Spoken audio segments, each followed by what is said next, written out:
हाल ही में रिलीज हुई film rebel order की कहानी बेहद सच्ची है और आज की हकीकत को दर्शाती है।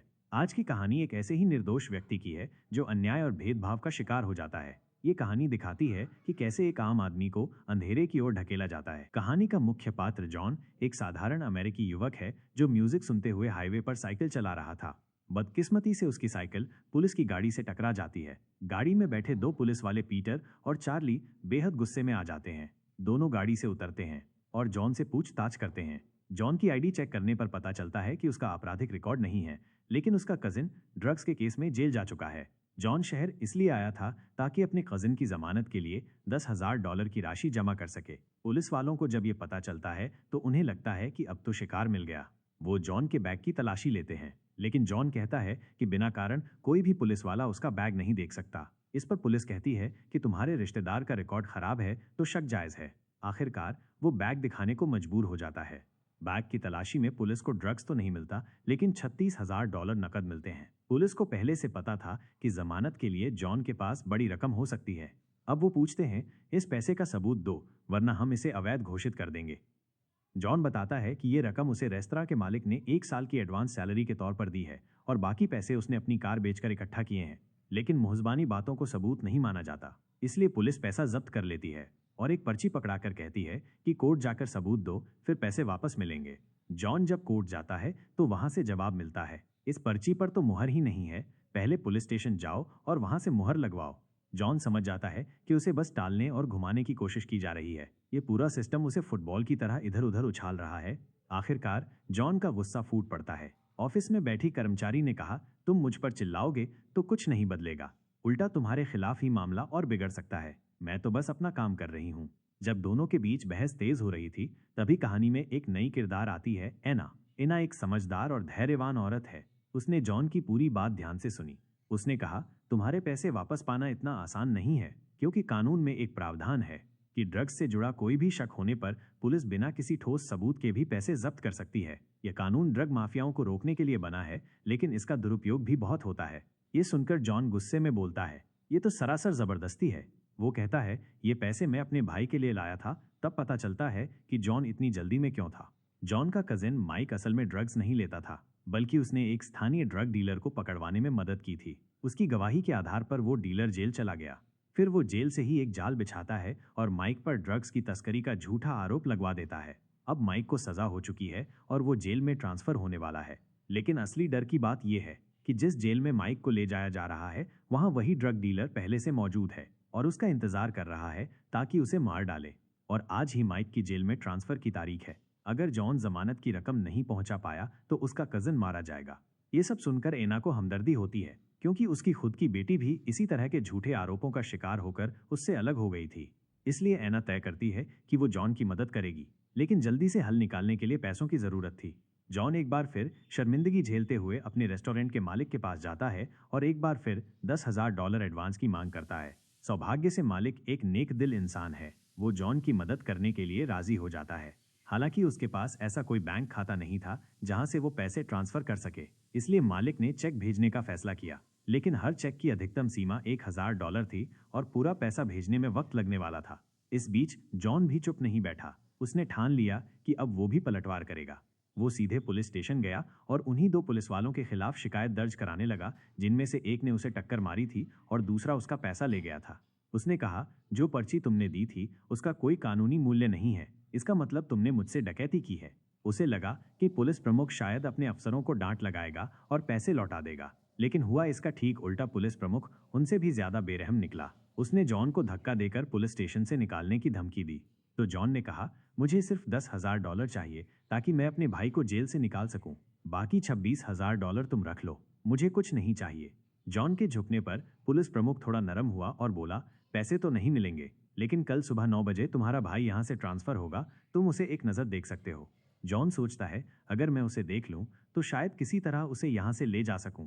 लेकिन जब जॉन पुलिस स्टेशन पहुंचा तब तक ट्रांसफर करने वाली गाड़ी निकल चुकी थी। पुलिस प्रमुख ने ठंडे लहजे में कहा, गाड़ी ठीक 9 बजे निकलती है, तुम 3 मिनट लेट हो गए।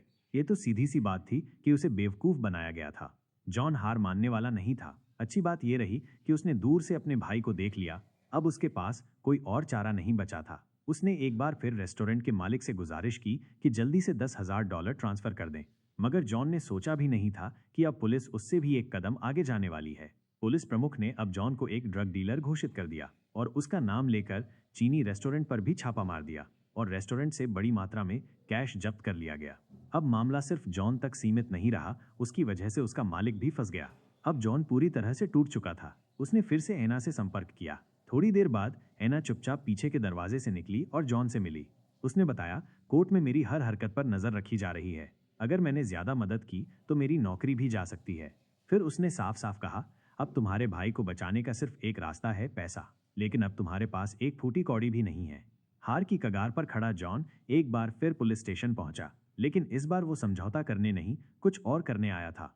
अब जॉन को पूरी तरह एहसास हो चुका था कि अगर तुम काले हो तो इस सिस्टम में तुम्हें सिर्फ अन्याय मिलेगा। जब एक काली महिला कर्मचारी ने उसका पूरा डेटा निकाला तो सबका चेहरा सफेद पड़ गया, क्योंकि जॉन कोई आम आदमी नहीं था। वो नेवी का कैप्टन रह चुका था। उसे हथियारों की गहरी जानकारी थी। फिर जॉन ने पुलिस प्रमुख को बंधक बना लिया और सबूतों के कमरे से ठीक $10,000 निकाले। अब सवाल उठता है, उसने बाकी $26,000 क्यों नहीं लिए? क्योंकि उसने पहले ही कहा था, बाकी पैसे मैं तुम रख लो और मेरे भाई को बचा लो। फिर जॉन ने उसे पुलिस कार में महिला कर्मचारी के साथ बैठा लिया और कोर्ट पहुंच गया, जहां उसने आखिरी समय पर बेल की रकम जमा कर दी। उसी वक्त बाकी पुलिस भी वहां पहुंच गई और जॉन को मौके पर ही गिरफ्तार कर लिया गया। लेकिन पुलिस प्रमुख उसे कार से कहीं और ले गया। वहां पहुंचकर उसने जॉन की हथकड़ियां खोल दी और पूरे $26,000 भी उसे लौटा दिए। अब सवाल ये उठता है, क्या पुलिस प्रमुख की अंतरात्मा जाग गई थी? बिल्कुल नहीं, क्योंकि उसे अब एक और खबर मिल चुकी थी। जैसे ही जॉन का भाई जेल में पहुंचा, उसे बुरी तरह पीटा गया, ठीक वैसा ही जैसा जॉन ने अंदाजा लगाया था। तब जाकर पुलिस प्रमुख को एहसास हुआ कि मामला वाकई गंभीर है, इसलिए उसने जॉन को उसके पैसे लौटा दिए। मतलब साफ था, अब ये मामला यहीं खत्म समझो। कुछ ही देर में एक एम्बुलेंस आई जिसमें जॉन का भाई अधमरी हालत में पड़ा था। फिर पुलिस प्रमुख ने जॉन से कहा, तुम कुछ न कहो, मैं तुम्हें एक कार देता हूँ, उसे बेच लेना और हम दोनों के बीच ये हिसाब खत्म, वरना अभी यहीं से तुम्हें भगोड़ा घोषित करूंगा और पुलिस को बुला लूंगा। जॉन के पास कोई और चारा नहीं था, उसे फिर से जबरदस्ती के सौदे को मानना पड़ा। थोड़ी देर बाद एना ने चुपचाप जॉन से मुलाकात की। उसे भी जॉन के भाई पर हुए हमले की खबर मिल चुकी थी, लेकिन उसके हाथ एक और बड़ा सबूत लगा था। पिछले 2 सालों से कोर्ट अजीब अजीब फैसले कर रहा था। जैसे जॉन का भाई, उसके पास अगर 1 ग्राम से कम नशीला पदार्थ था तो अधिकतम सजा 1 दिन की हिरासत होनी चाहिए थी। फिर उसे इतनी भारी सजा क्यों मिली? एना ने कहा, इसमें जरूर किसी का हाथ है, लेकिन जॉन ने उसे बीच में ही रोक दिया। वो बोला, अब ये सब खत्म हो चुका है, मैं बस उस कार से अपने भाई को लेकर इस कस्बे से बहुत दूर चला जाता हूँ। एना ने सुना तो चुप हो गई, क्योंकि उसने जान जोखिम में डालकर मदद की थी और अब जॉन कह रहा था कि सब खत्म। उसे अंदर से पता था कि ये पूरा शहर भ्रष्टाचार में डूबा हुआ है। ये लोग जॉन को इतनी आसानी से नहीं छोड़ेंगे। और वैसा ही हुआ। उसी रात किसी ने चुपचाप एना के घर में घुसकर उसके शरीर में नशीला पदार्थ इंजेक्ट कर दिया। अगले दिन जब जॉन कार लेने गया तो पता चला कि वो एक चोरी की हुई कार थी। अभी वो ज्यादा दूर गया भी नहीं था कि पुलिस ने उसे घेर लिया और सीधे उस पर गोलियां चला दी, क्योंकि वो उसे मार देना चाहते थे। लेकिन जॉन एक अनुभवी सैनिक था, उसने किसी तरह जान बचा ली और भाग निकला। अब उसके पास सिर्फ एक रास्ता बचा था, उन्हीं के हथियार उन्हें लौटाना। उसने एना से संपर्क किया, माफी मांगी और कहा, मैं बहुत भोला था, अब क्या करना है? एना बोली, हमें उस जज के पास जाना होगा, सिर्फ वही जानती है कि तुम्हारे भाई के साथ असल में क्या हुआ था। जॉन उसी रात जज के घर पहुंचा और उसने धमकी दी तो जज ने सच्चाई उगल दी। इस शहर में असली पुलिस नाम की कोई चीज नहीं है। यहाँ सिर्फ गैंग चलता है जिसने पुलिस और नेताओं को खरीद रखा है। 2 साल पहले सरकार ने खर्चा कम करने के बहाने स्थानीय पुलिस थानों पर टैक्स बढ़ा दिया था। विशेष रूप से उस थाने पर जहां जॉन गया था, उसे हर साल $1 लाख टैक्स देना होता था। जज ने कहा, यह टैक्स सिर्फ एक बहाना था। असल मकसद था कि पुलिस प्रमुख खुद ही हार मान ले और रिटायर हो जाए।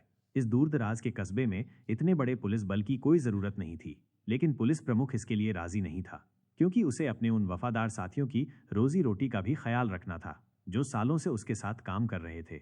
इसलिए मजबूरी में उसने सरकार को भारी टैक्स देना मंजूर कर लिया और बदले में अवैध संगठन डूशांग का संरक्षण करना शुरू कर दिया। जॉन का भाई ही वो था जिसने इस संगठन की पोल खोली थी, इसलिए उसे जानबूझकर जेल में डाला गया ताकि पुलिस डूशांग उससे बदला ले सके।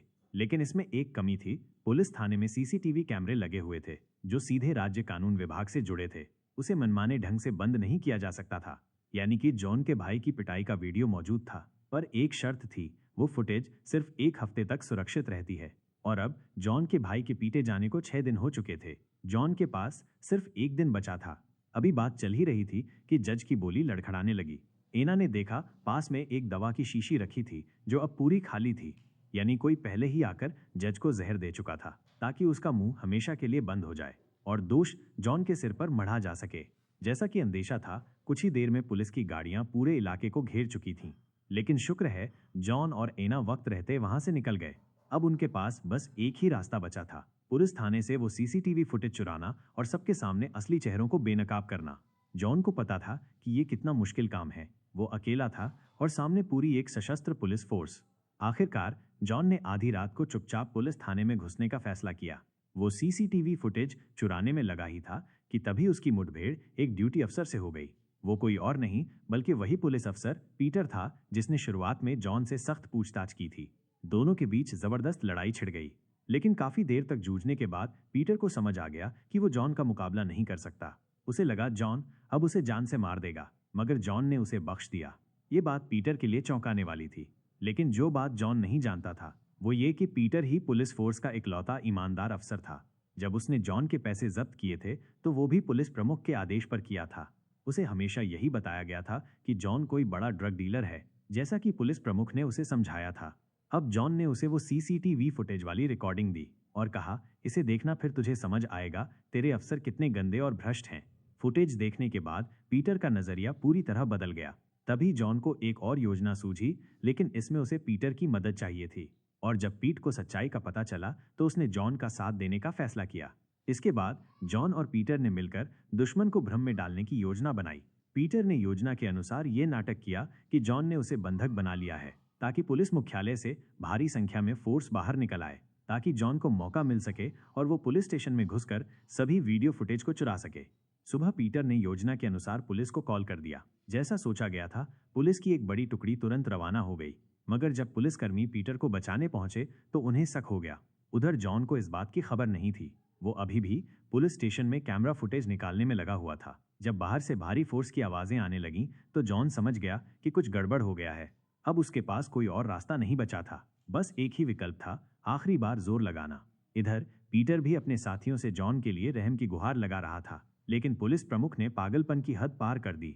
उसका सिर्फ एक ही मकसद था, जॉन को गोली मार देना।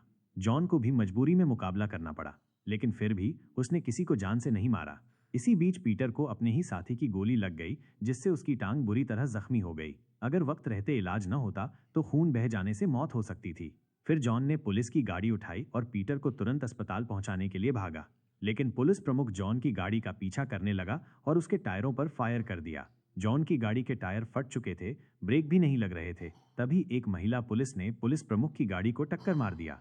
इतना ही नहीं, बाकी 2 पुलिस की गाड़ियों ने भी जॉन पर हमला नहीं किया, बल्कि उसे अदालत और अस्पताल तक सुरक्षित पहुंचाया।